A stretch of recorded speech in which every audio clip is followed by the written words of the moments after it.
ಒಂದು ಕಾಲದಲ್ಲಿ ಕೃಷ್ಣಾಪುರ ಎಂಬ ಸುಂದರವಾದ ಹಳ್ಳಿಯೊಂದಿತ್ತು. ಈ ಹಳ್ಳಿಯಲ್ಲಿ ಪ್ರಕಾಶ ಮತ್ತು ಸಿದ್ಧರಾಮ ಎಂಬ ಇಬ್ಬರು ಸಹೋದರರು ವಾಸಿಸುತ್ತಿದ್ದರು. ಪ್ರಕಾಶ ತುಂಬ ಶ್ರೀಮಂತ ವ್ಯಕ್ತಿಯಾಗಿದ್ದ. ಅವನ ಬಳಿ ಧನಸಂಪತ್ತಿಗೆ ಯಾವ ಕೊರತೆಯೂ ಇರಲಿಲ್ಲ. ಆದರೆ ಅವನ ತಮ್ಮ ಸಿದ್ಧರಾಮ ಬಹಳ ಬಡವನಾಗಿದ್ದ. ಸಿದ್ಧರಾಮ ತನ್ನ ಚಿಕ್ಕ ಜಮೀನಿನಲ್ಲಿ ದಿನವಿಡೀ ಶ್ರಮಿಸಿ ಕುಟುಂಬದ ಜೀವನವನ್ನು ನಡೆಸುತ್ತಿದ್ದ. ಇವರಿಬ್ಬರ ತಂದೆ ತಾಯಿ ಈಗಾಗಲೇ ತೀರಿಕೊಂಡಿದ್ದರು. ತಂದೆ ತಾಯಿ ಮರಣದ ನಂತರ ಪ್ರಕಾಶ ಚಾಣಾಕ್ಷತನದಿಂದ ಎಲ್ಲ ಆಸ್ತಿಯನ್ನು ತನ್ನ ವಶಕ್ಕೆ ತೆಗೆದುಕೊಂಡಿದ್ದ. ಸಿದ್ಧರಾಮನಿಗೆ ಕೇವಲ ಒಂದು ಚಿಕ್ಕ ಜಮೀನನ್ನು ಮಾತ್ರ ಬಿಟ್ಟುಕೊಟ್ಟಿದ್ದ. ಆದರೂ ಪ್ರಕಾಶನಿಗೆ ತನ್ನ ಧನದ ಬಗ್ಗೆ ತೃಪ್ತಿ ಇರಲಿಲ್ಲ. ಅವನ ಮನಸ್ಸಿನ ಮೂಲೆಯಲ್ಲಿ ಇನ್ನೂ ಧನದ ಆಸೆ ತುಂಬಿತ್ತು.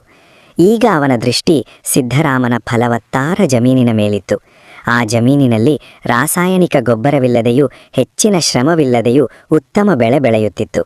ಆ ಜಮೀನಿನಿಂದ ಸಿದ್ಧರಾಮನ ಕುಟುಂಬದ ಜೀವನ ಮತ್ತು ಅವನ ಮಗ ರಾಘವನ ಶಿಕ್ಷಣ ಸುಗಮವಾಗಿ ನಡೆಯುತ್ತಿತ್ತು. ಒಂದು ದಿನ ಪ್ರಕಾಶ ಸಿದ್ಧರಾಮನ ಬಳಿಗೆ ಬಂದ. ಸಿದ್ಧರಾಮ ತನ್ನ ಜಮೀನಿನಲ್ಲಿ ಕೆಲಸ ಮಾಡುತ್ತಿದ್ದ.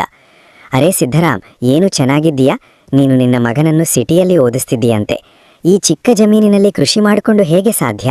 ಸಿಟಿಯಲ್ಲಿ ಎಷ್ಟು ಖರ್ಚಿರ್ತದೆ ಗೊತ್ತಾ? ಈ ಬಗ್ಗೆ ಯೋಚಿಸಿದ್ದೀಯಾ? ಹೌದು ಅಣ್ಣ, ನೀವು ಹೇಳೋದು ಸರಿಯೇ. ಆದರೆ ನಾನು ಯಾವುದಾದ್ರೂ ಒಂದು ವ್ಯವಸ್ಥೆ ಮಾಡಿಕೊಳ್ತೇನೆ. ಒಂದು ವೇಳೆ ಏನೂ ಆಗದಿದ್ದರೆ ಸರ್ಕಾರಿ ಸಾಲ ತೆಗೆದುಕೊಳ್ತೇನೆ.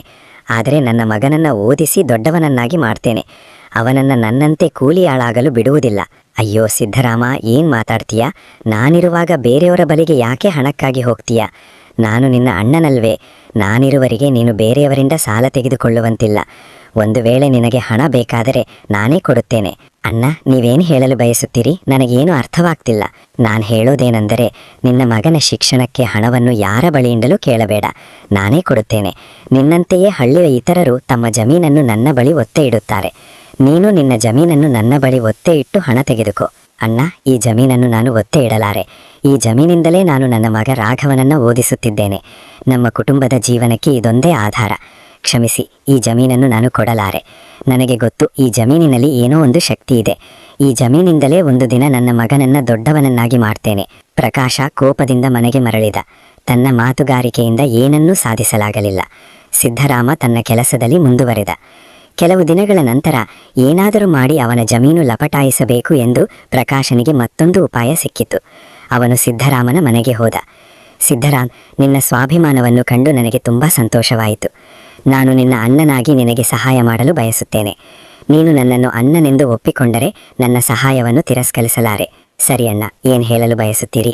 ನೀನು ನನ್ನಿಂದ ಹಣ ತೆಗೆದುಕೊಳ್ಳಬೇಕಿಲ್ಲ, ಜಮೀನನ್ನು ಒತ್ತೆ ಇಡಬೇಕಿಲ್ಲ. ಹಳ್ಳಿಯ ಇನ್ನೊಂದು ಬದಿಯಲ್ಲಿ ನನ್ನ ಒಂದು ಜಮೀನಿದೆ. ಅದು ನಿನ್ನ ಜಮೀನಿಗಿಂತ 5 ಪಟ್ಟು ದೊಡ್ಡದು. ಆ ಜಮೀನಿನಲ್ಲಿ ಯಾವಾಗಲೂ ಉತ್ತಮ ಬೆಳೆ ಬರುತ್ತದೆ. ನೀನು ಕೆಲವು ದಿನ ಅಲ್ಲಿ ಕೃಷಿ ಮಾಡು. ಆಗ ನಿನಗೆ ಒಳ್ಳೆಯ ಲಾಭ ಸಿಗುತ್ತದೆ. ಆ ಹಣದಿಂದ ನಿನ್ನ ಮಗನ ಶಿಕ್ಷಣವನ್ನು ಪೂರೈಸಬಹುದು. ಇದಕ್ಕೆ ಬದಲಾಗಿ ನನಗೇನು ಬೇಕಿಲ್ಲ. ಕೇವಲ ಒಂದು ಚಿಕ್ಕ ವಿಷಯ. ನೀನು ನನ್ನ ಜಮೀನಿನಲ್ಲಿ ಕೃಷಿ ಮಾಡುವವರೆಗೆ ನನ್ನ ಜಮೀನು ನಿನ್ನ ಬಳಿ ಇರುತ್ತದೆ ಮತ್ತು ನಿನ್ನ ಜಮೀನು ನನ್ನ ಬಳಿ ಇರುತ್ತದೆ. ಸರಿ ಅಣ್ಣ, ನಿಮ್ಮ ಮಾತು ನನಗೆ ಒಪ್ಪಿಗೆ. ನೀವು ಹೇಳಿದಂತೆಯೇ ಮಾಡ್ತೇನೆ. ಈ ಬಾರಿ ನಾನು ನಿಮ್ಮ ಜಮೀನಿನಲ್ಲಿ ಕೃಷಿ ಮಾಡ್ತೇನೆ. ಸಿದ್ಧರಾಮ ಗೊತ್ತಿಲ್ಲದೆ ಪ್ರಕಾಶನ ಮಾತನ್ನು ಒಪ್ಪಿಕೊಂಡ. ಪ್ರಕಾಶ ಚಾಣಾಕ್ಷತನದಿಂದ ಸಿದ್ಧರಾಮನಿಂದ ಜಮೀನಿನ ಕಾಗದಗಳ ಮೇಲೆ ಗುರುತು ಹಾಕಿಸಿಕೊಂಡ. ಸಿದ್ಧರಾಮನಿಗೆ ಓದಲು ಬರೆಯಲು ಬರುತ್ತಿರಲಿಲ್ಲ. ಆದ್ದರಿಂದ ಕಾಗದಗಳಲ್ಲಿ ಏನು ಬರೆದಿತ್ತು ಎಂದು ಅವನಿಗೆ ಗೊತ್ತಿರಲಿಲ್ಲ. ಕೆಲವು ದಿನಗಳ ನಂತರ ಸಿದ್ಧರಾಮ ಪ್ರಕಾಶನ ಜಮೀನಿನಲ್ಲಿ ಕೆಲಸ ಮಾಡುತ್ತಿದ್ದ. ಸರಿ, ಇಂದಿನ ಕೆಲಸ ಮುಗಿಯಿತು. ಮಾರುಕಟ್ಟೆಯಿಂದ ತಂದ ಎಲ್ಲ ಗಿಡಗಳನ್ನು ಜಮೀನಿನಲ್ಲಿ ನಾಟಿ ಮಾಡಿದೆ. ಎಷ್ಟು ಹಸಿರಾಗಿ ಸುಂದರವಾಗಿ ಕಾಣುತ್ತಿವೆ. ಇನ್ನು ನಾಳೆ ಬೆಳಿಗ್ಗೆ ಬಂದು ಇವುಗಳಿಗೆ ನೀರು ಹಾಯಿಸ್ತೇನೆ. ಈಗ ಮನೆಗೆ ಹೋಗಬೇಕು. ದಿನವಿಡೀ ಕೆಲಸ ಮಾಡಿ ತುಂಬ ಆಯಾಸವಾಗಿದೆ, ಜೊತೆಗೆ ತುಂಬ ಹಸಿವಾಗಿದೆ. ಈಗ ಮನೆಗೆ ಹೋಗಿ ನನ್ನ ಹೆಂಡತಿಗೆ ಪಾಲಕ್ ಮತ್ತು ಪನ್ನೀರ್ ತರಕಾರಿ ಮಾಡಲು ಹೇಳ್ತೇನೆ. ಊಟ ಮಾಡಿ ಚೆನ್ನಾಗಿ ರಾತ್ರಿ ಇಡೀ ನಿದ್ದೆ ಮಾಡ್ತೇನೆ. ಇಷ್ಟು ಹೇಳಿ ಸಿದ್ಧರಾಮ ಸಂತೋಷದಿಂದ ಮನೆಗೆ ಹೊರಟ. ಮರುದಿನ ಬೆಳಿಗ್ಗೆ ಸಿದ್ಧರಾಮ ಜಮೀನಿಗೆ ಬಂದಾಗ ಎಲ್ಲ ಗಿಡಗಳು ಸತ್ತು ಹೋಗಿದ್ದವು. ಇದನ್ನು ಕಂಡು ಸಿದ್ಧರಾಮ ದಿಗ್ಭ್ರಮೆಗೊಂಡ. ಓ ದೇವರೇ, ಏನಿದು? ನನ್ನ ಎಲ್ಲ ಗಿಡಗಳು ಸತ್ತಿವೆ. ಈಗ ನನಗೆ ಎಲ್ಲವೂ ಅರ್ಥವಾಯಿತು. ನನ್ನ ಅಣ್ಣ ಪ್ರಕಾಶನು ನನ್ನನ್ನು ಮೋಸಗೊಳಿಸಿದ್ದಾನೆ. ತನ್ನ ಮಾತುಗಾರಿಕೆಯಿಂದ ನನ್ನನ್ನು ಮೋಸ ಮಾಡಿದ್ದಾನೆ. ಇದು ಬಂಜರು ಜಮೀನು. ಈಗ ನಾನೇನು ಮಾಡಲಿ? ನನ್ನ ಜಮೀನು ಸಂಪೂರ್ಣವಾಗಿ ಹಾಳಾಯಿತು. ಈ ತಿಂಗಳು ನನ್ನ ಕುಟುಂಬವನ್ನು ಹೇಗೆ ಸಾಕಲಿ? ಅಣ್ಣನು ನನಗೆ ಸುಳ್ಳು ಹೇಳಿದ. ಈಗಲೇ ಅವನ ಬಳಿಗೆ ಹೋಗಿ ನನ್ನ ಜಮೀನನ್ನು ವಾಪಸ್ ಕೇಳ್ತೇನೆ. ದುಃಖಿತನಾಗಿ ಸಿದ್ದರಾಮ ಪ್ರಕಾಶನ ಮನೆಗೆ ಹೊರಟ. ಪ್ರಕಾಶನ ಮನೆಗೆ ಬಂದ ಸಿದ್ದರಾಮ ತನ್ನ ಜಮೀನನ್ನು ವಾಪಸ್ ಕೇಳಿದ. ಅಣ್ಣ, ಕೇಳಿ, ನಿಮ್ಮ ಜಮೀನು ನನಗೆ ಯಾವುದೇ ಕೆಲಸಕ್ಕೆ ಬರುವುದಿಲ್ಲ. ಅದು ಬಂಜರು ಜಮೀನು. ದಯವಿಟ್ಟು ನನ್ನ ಜಮೀನನ್ನು ವಾಪಸ್ ಕೊಡಿ.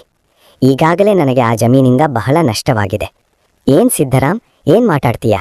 ಮೊದಲು ಹೇಳು, ಯಾರನ್ನು ಕೇಳ್ಕೊಂಡು ಒಳಗೆ ಬಂದೆ? ಮತ್ತು ಒಂದು ವಿಷಯವನ್ನು ಮರಿಬೇಡ, ನೀನೇ ಸ್ವಂತ ಇಚ್ಛೆಯಿಂದ ಕಾಗದಗಳ ಮೇಲೆ ಗುರುತು ಹಾಕಿದೆ. ಆ ಕಾಗದಗಳಲ್ಲಿ ಸ್ಪಷ್ಟವಾಗಿ ಬರೆದಿದೆ, ನಿನ್ನ ಜಮೀನು ಈಗ ನನ್ನದು. ನಾವಿಬ್ಬರು ಜಮೀನನ್ನು ಪರಸ್ಪರ ಬದಲಾಯಿಸಿಕೊಂಡಿದ್ದೇವೆ. ಈಗ ಆ ಜಮೀನಿನ ಮೇಲೆ ನಿನಗೆ ಯಾವ ಹಕ್ಕು ಇಲ್ಲ. ಆ ಜಮೀನು ಈಗ ಕೇವಲ ನನ್ನದು. ಒಳ್ಳೇದಾಗಬೇಕಾದ್ರೆ ಇಲ್ಲಿಂದ ಹೊರಡು. ಮತ್ತೆ ಇಲ್ಲಿಗೆ ಬಂದು ಜಮೀನು ಕೇಳಿದರೆ ನಿನ್ನ ಮೇಲೆ ಪೊಲೀಸ್ ಕೇಸ್ ಹಾಕ್ತೇನೆ. ಕಾಗದಗಳ ಮೇಲೆ ಗುರುತು ಇದ್ದ ಕಾರಣ ಸಿದ್ದರಾಮನಿಗೆ ಏನೂ ಮಾಡಲಾಗಿಲ್ಲ. ದುಃಖಿತನಾಗಿ ಅವನು ಮನೆಗೆ ಮರಳಿದ. ಸಿದ್ದರಾಮ ಮನಸ್ಸಿನಲ್ಲಿ ತುಂಬಾ ದುಃಖಿತನಾಗಿದ್ದ. ಕೆಲವು ದಿನಗಳು ಕಳೆದವು. ಒಂದು ದಿನ ರಾಘವ ತನ್ನ ತಂದೆಗೆ ಶಿಕ್ಷಣದ ಹಣಕ್ಕಾಗಿ ಫೋನ್ ಮಾಡಿದ. ಅಪ್ಪ, ತಿಂಗಳು ಮುಗಿಯಿತು. ಶಿಕ್ಷಣದ ಹಣ ಕಟ್ಟುವ ಸಮಯ ಬಂದಿದೆ. ದಯವಿಟ್ಟು ಹಣವನ್ನು ಕಳಿಸಿ. ಮಗ, ನನ್ನನ್ನು ಕ್ಷಮಿಸು. ಈಗ ಮನೆಯಲ್ಲಿ ಕೆಲವು ಸಮಸ್ಯೆಗಳಿವೆ. ಹಣ ಕಳುಹಿಸಲು ಸಾಧ್ಯವಿಲ್ಲ.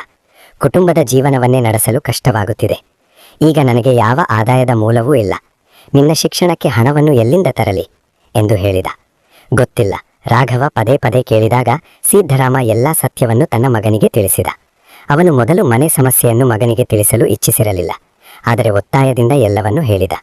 ಸರಿಯಪ್ಪ, ನಾನು ನಾಳೆ ಹಳ್ಳಿಗೆ ಬರ್ತೇನೆ. ಒಟ್ಟಿಗೆ ಕೂತು ಏನ್ ಮಾಡಬಹುದು ಅಂತ ಯೋಚಿಸೋಣ. ನೀವು ಚಿಂತೆ ಮಾಡಬೇಡಿ. ರಾಘವ ಹಳ್ಳಿಗೆ ಬಂದ. ಸಿದ್ದರಾಮ ಎಲ್ಲಾ ಸತ್ಯವನ್ನು ತನ್ನ ಮಗನಿಗೆ ತಿಳಿಸಿದ. ಅಪ್ಪ, ಪ್ರಕಾಶನಿಗೆ ಒಂದು ಪಾಠ ಕಲಿಸಬೇಕು. ನನ್ನ ಬಳಿ ಒಂದು ಯೋಜನೆ ಇದೆ. ನಾನು ಹೇಳಿದಂತೆ ಮಾಡಿ. ರಾಘವ ತನ್ನ ಯೋಜನೆಯನ್ನು ತಂದೆಗೆ ವಿವರಿಸಿದ. ಇಬ್ಬರು ರಾತ್ರಿ ಆಗುವವರೆಗೆ ಕಾಯಲು ತೊಡಗಿದರು. ರಾತ್ರಿ 12 ಗಂಟೆ ಆದಾಗ ಹಳ್ಳಿಯವರೆಲ್ಲ ಮಲಗಿದ್ದರು.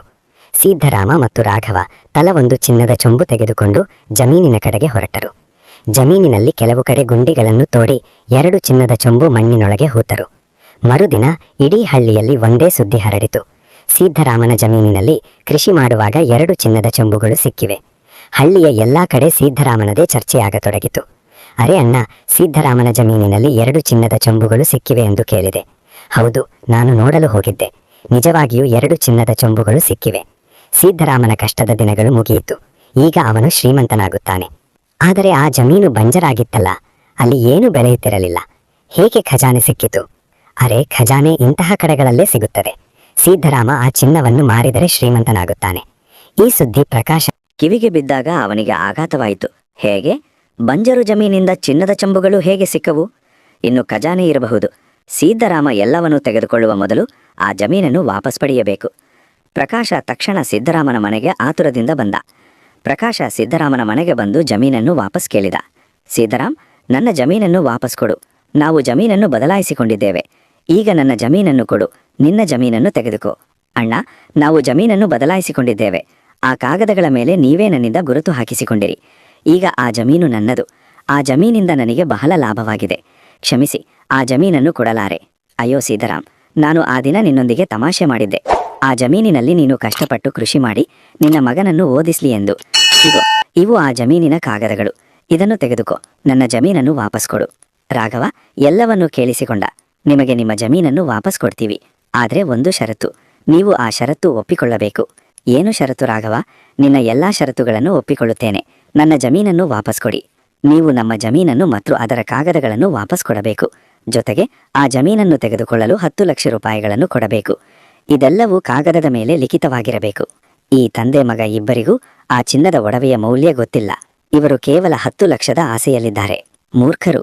ಆ ಚಿನ್ನವನ್ನು ಮಾರಿದ್ರೆ ನಾನು ಒಂದೇ ದಿನದಲ್ಲಿ ಕೋಟ್ಯಾಧಿಪತಿ ಆಗುತ್ತೇನೆ. ಹೌದು ರಾಘವ್, ನಿನ್ನ ಎಲ್ಲಾ ಷರತ್ತುಗಳನ್ನು ಒಪ್ಪಿಕೊಳ್ಳುತ್ತೇನೆ. ನಾಳೆ ನಿಮಗೆ 10 ಲಕ್ಷ ರೂಪಾಯಿ ಮತ್ತು ಕಾಗದಗಳ ಮೇಲೆ ಸಹಿ ಮಾಡಿಕೊಡುತ್ತೇನೆ. ಇಷ್ಟು ಹೇಳಿ ಪ್ರಕಾಶ ಮನೆಗೆ ತೆರಳಿದ. ಮರುದಿನ ಬೆಳಗ್ಗೆ ಪ್ರಕಾಶ ಚಿನ್ನದ ಚಂಬುಗಳನ್ನು ತೆಗೆದುಕೊಳ್ಳುತ್ತೇನೆ. ಸುಖಿಯು ಜಮೀನನ್ನು ತೋಡಲಾರಂಭಿಸಿದ. ಆದರೆ ಎಷ್ಟು ತೋಡಿದರೂ ಏನೂ ಸಿಗಲಿಲ್ಲ. ಸುಖಿ, ಏನಾದರೂ ಸಿಕ್ತೆ? ಒಡೆಯ, ಇಡೀ ಜಮೀನನ್ನು ತೋಡಿದೆ, ಆದರೆ ಏನೂ ಸಿಕ್ಕಿಲ್ಲ. ಪ್ರಕಾಶ ತನ್ನನ್ನು ತಾನೇ ಬೈಯಲು ತೊಡಗಿದ. ಹೋ ದೇವರೇ, ಏನಿದು? ಒಂದೇ ಒಂದು ಚಿನ್ನದ ನಾಣ್ಯವೂ ಸಿಗಲಿಲ್ಲ. ಈ ತಂದೆ ಮಗ ಇಬ್ಬರೂ ನನ್ನನ್ನು ಮೂರ್ಖರನ್ನಾಗಿ ಮಾಡಿದರು. ನನ್ನ 10 ಲಕ್ಷ ರೂಪಾಯಿಗಳು ಮತ್ತು ಜಮೀನಿನ ಕಾಗದಗಳನ್ನು ತೆಗೆದುಕೊಂಡರು.